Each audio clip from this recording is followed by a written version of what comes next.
उसको net domestic product at factor cost कर। ठीक है, तो मैंने आपको पहले बता दिया था कि जीडीपी में से हम क्या माइनस करेंगे कि हमें क्या मिल जाए, नेट मिल जाए। मतलब अगर मुझे ग्रॉस में से नेट निकालना है तो मैं क्या करता हूं, मैं ग्रॉस में से डेप्रिसिएशन को क्या करूंगा, माइनस करूंगा, तो मुझे क्या मिल जाएगा, नेट मिल जाएगा। तो पहले इसको अगर मुझे इसे कन्वर्ट करना है तो पहले मेरे को जो जीडीपी एट मार्केट प्राइस दी है उसको अगर मुझे नेट करना है तो पहले मैं माइनस करूंगा डेप्रिसिएशन। ठीक है, तो उससे मुझे क्या मिल गया, नेट मिल गया। इज इट, मेरा ये काम तो हो गया।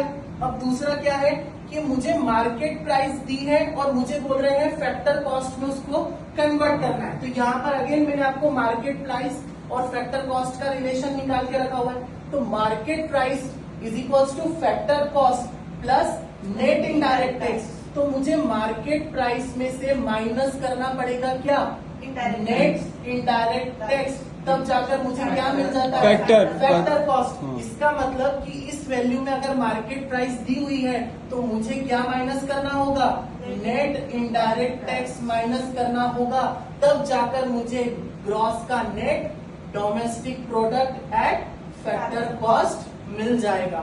समझ में आ रहा है आपको, क्लियर हुआ? So this is how you convert one entity to another. जब आपको ये सारे टर्मिनोलॉजीज का अगर प्रॉपर डेफिनेशंस और प्रॉपर कंसेप्ट याद हो तो आप कभी भी कन्वर्ट कर लेंगे। आपको याद करने की जरूरत नहीं है फॉर्मूले को, समझ पा रहे हैं? आपको फॉर्मूला रटने की जरूरत नहीं है। अगर कंसेप्ट क्लियर है तो ऑब्वियसली ये फॉर्मूले आप खुद ही बना लेंगे। अभी भी किसी को डाउट है इसमें?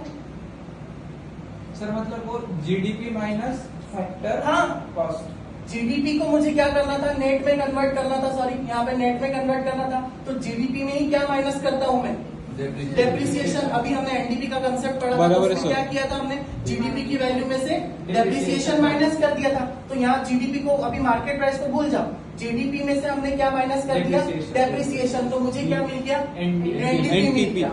वही मार्केट प्राइस को मुझे काय में कन्वर्ट करना है, फैक्टर कॉस्ट में। तो मार्केट प्राइस में से जब मैं नेट इनडायरेक्ट टैक्स माइनस करता हूँ तो क्या मिल जाता है, फैक्टर कॉस्ट। तो अब मार्केट प्राइस में से मैंने क्या माइनस कर दिया, एनआईटी को माइनस कर दिया, तो मुझे क्या मिल गया, फैक्टर कॉस्ट मिल गया। समझ में आ गया आप लोगों को?